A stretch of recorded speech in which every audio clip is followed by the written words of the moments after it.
So guys, I got a small question. This ever happen to you? What about this? Maybe this. So, how do we fix this problem? Very, very easily. So, I noticed something odd, and I follow a lot of action figure content creators, as you could imagine. And in doing so, a lot of them seem to bash something that I find incredibly resourceful. That is the McFarlane stand.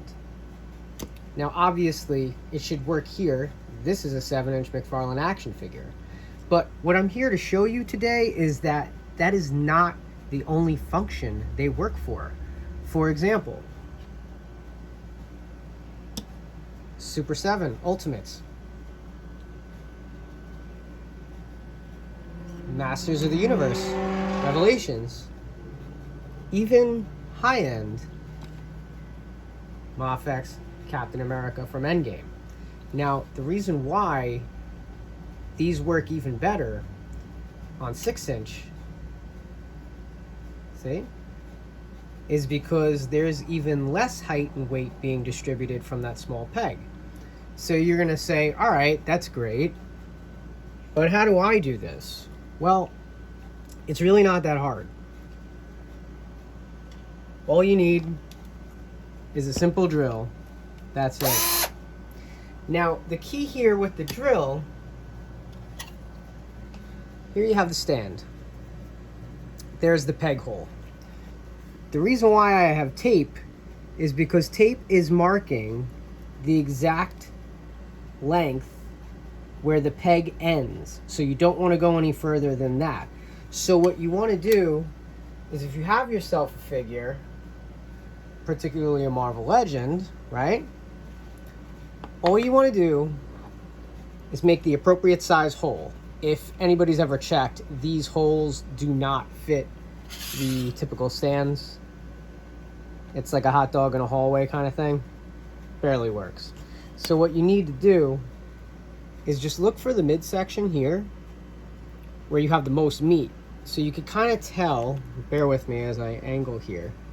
See, if you stop where the tape is, you won't be penetrating the foot. So you want to make sure you get into a hollow area where there's no joint, which, like I said, for us is right there. And you just want to put through right about there, right? And just go in as deep and stop at the tape. Go slow, aim at the tape. That's it. This term is called feathering, when you just use it really lightly. You don't have to, there's no need to go that fast, right? And this is our end result. This clean foot. You could see I did not drill through the top of the foot. You don't have to fear as long as you go, as long as you're patient, right? And just match the hole up. Did you see how effortless that was? Now, what you really want to do is counterbalance the stand towards where the weight needs to be distributed.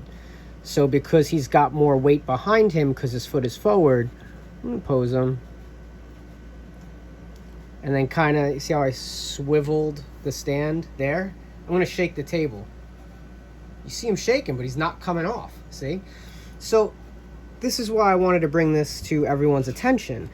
I have a ton of Marvel Legends, and a lot of them don't stand all that well. So this was a great resourceful way to use these bases that we get for free with every McFarlane purchase. You know, is it a crazy accessory? Not at all. But is it efficient? It's very, very efficient. And it works for really great posing too. So here we have the retro Ben Reilly Spider-Man. And I put the old Ben Reilly head on. Simple head swap, right? I'm going to do the same exact thing. Just to show you, rinse and repeat. Take the crumbs off from Gilgamesh's foot. Same thing. Just going to go in there. Measure twice, cut once, right? Take a close look at what you're doing. Go in. Getting a little feedback, but that's okay. Push a little bit, and that's all. See? Marvel Legends hole that won't work. New hole.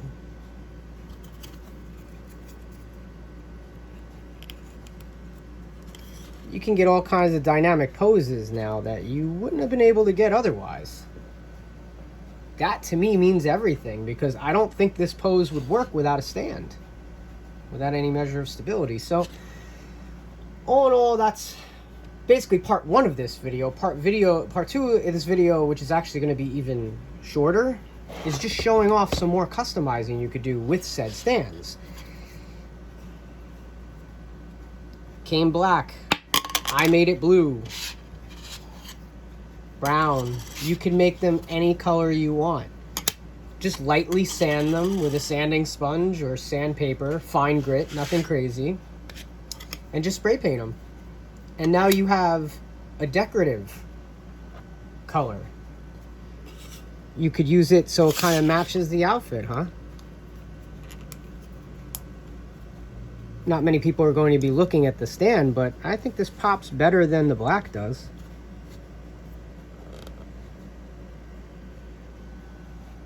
I love that. And last but not least, I also put fake terrain on it. This is like model grade grass terrain. Same McFarlane stand, right? I use a spray adhesive for the back, and now it's like he's on grass. So last but not least, with the female figures, you're going to want to be a little bit more careful. As you can see, there's even less space available. So I'm just going to be even slower than normal here.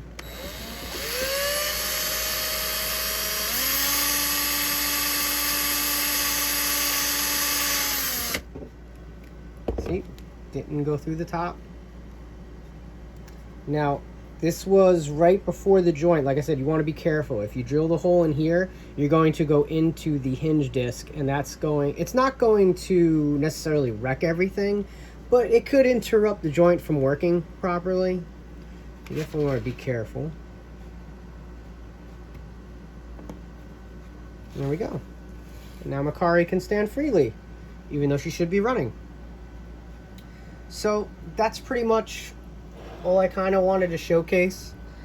I like to maximize resources, and this is a real quick and easy way to just get the most bang for your buck out of these McFarlane stands that you get for free.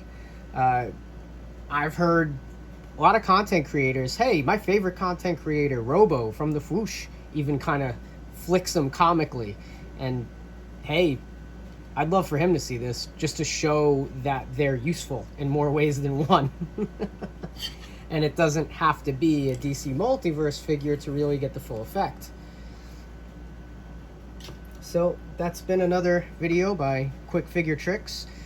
I'm Justin, and I hope you guys have a great day. Bye.